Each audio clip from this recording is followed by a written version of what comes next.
C++은 세 단계의 파이프라인을 통해서 표준화를 진행을 합니다. 첫 번째 단계는 도메인 영역에 대한 연구를 진행하는 스터디 그룹입니다. 스터디 그룹의 결과는 문서 형태로 만들어지게 됩니다. 컴파일러 자체에 적용되는 내용은 코어 에볼루션 워딩 그룹을 통해서 문서가 되고요. 라이브러리의 경우는 라이브러리 에볼루션 워딩 그룹을 통해서 문서가 진행됩니다. 이렇게 해서 만들어진 문서를 TS 문서라고 합니다. TS 문서는 곧바로 표준 문서로서 반영을 할 수가 없습니다. 왜냐하면 컴파일러가 TS 문서를 곧바로 적용하게 되면 생기는 여러 가지 문제를 미리 해결을 해야 될 시간이 필요하거든요. 그래서 컴파일러에서는 워딩 그룹을 통해서 컴파일러에 새로운 TS를 반영하기 위한 추가적인 예비 작업을 하게 됩니다. 모듈, 컨트랙트, 리플렉션 같은 TS 문서가 표준에 추가되면서 다양한 형태의 이슈가 발생하게 되는데 가장 많은 이슈가 발생한 영역이 디크라레이션 영역입니다. 이런 이유로 인해서 코어 워딩 그룹에서는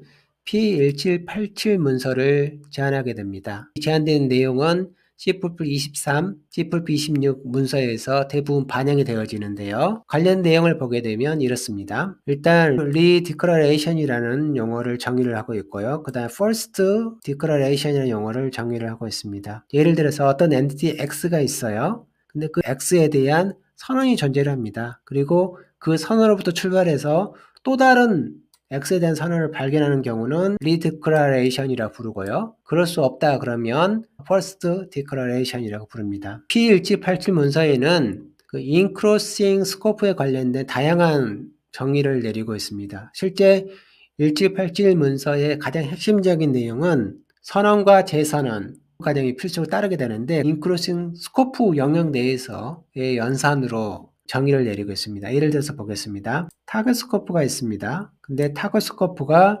어떤 스코프에 의해서 컨테인 되어 있거나 또는 곧바로 타겟 스코프하고 더 스코프가 같아지는 경우가 있대요. 더 스코프가 인헤비티드 스코프입니다. 즉 리디클러레이션이나 스페셜라이제이션 코딩이 있는 인헤비티드 스코프하고 타겟 스코프가 인크로싱 스코프 관계라는 거예요. 예를 들어 보겠습니다. 자, 다섯 번째 라인 내용이 바로 타겟 스코프입니다. 이렇게 N1이 감싸고 있습니다. 그 다음에 N2가 등장하는데 N2는 한 단계 아래로 내려가고 있습니다. 인크로싱 관계는 다섯 번째 라인이 출발해서 N1 글로벌 스코프에 나가는 과정이 인크로싱 스코프 관계잖아요. 그리고 일곱 번째 라인에 있는 스코프는 인크로싱 스코프의 관계가 아닙니다. 또 여기 K라는 스코프가 등장하고 있네요. K하고 C를 비교해 보게 되면 인크로싱 관계가 아니에요. 옆 동네인 거지 인크로싱 관계는 아니거든요. 근데 다섯 번째 라인 내용하고 두 번째 라인에 있는 내용을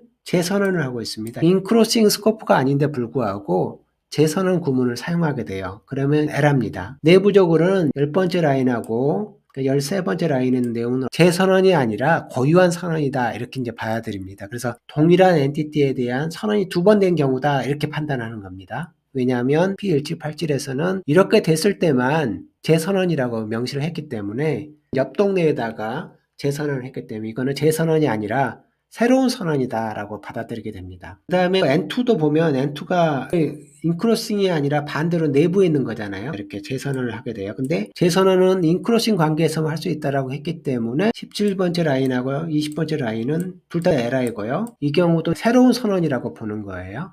똑같은 엔티티에 대한 새로운 선언, 그래서 에러가 됩니다. 그에 비해서 글로벌 스코프에다가 정의를 내리고 있는 23번째하고 26번째 라인은 실질적인 재선언이 되는 거예요. 그래서 문제가 없는 거예요. 인크로싱 스코프라는 관계가 형성이 돼야 비로소 재선언 또는 특수화 구문이다라는 용어가 성립하게 됩니다.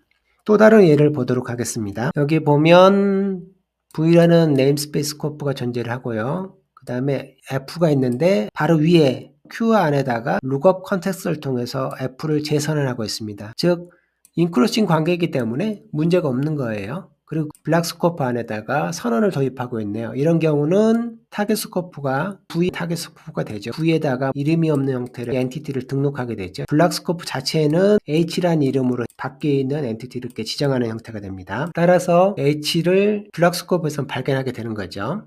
하지만 V 네임스페이스에는 이름이 없는 형태로 이렇게 존재하게 되는데 13번째 라인에서 이름 없는 H를 접근하게 되면 오류이고요. 그 다음에 16번째 라인에서 V를 다시 만들고 이름을 실제로 넣어주고 있습니다. 따라서 이때 H라는 이름이 등록이 되는 겁니다. 인크루싱 스코프에다가 루거 컨텍스트를 통해서 H를 정의 내리고 있습니다. P1787 문서에는 타겟 스코프하고 재선언 또는 특수하는 구문은 인크로싱 스코프라는 관계를 가지고 있어야 돼요. 인크로싱 스코프는 타겟 스코프 자신도 포함을 하잖아요. 타겟 스코프 자신도 포함해서 올라가는 거니까. 그래서 인크로싱 스코프 관계가 형성이 되지 않으면 이들 내에서 재선언 또는 특수하라는 말을 쓸 수가 없게 됩니다. 그게 1787 문서의 주요 내용입니다.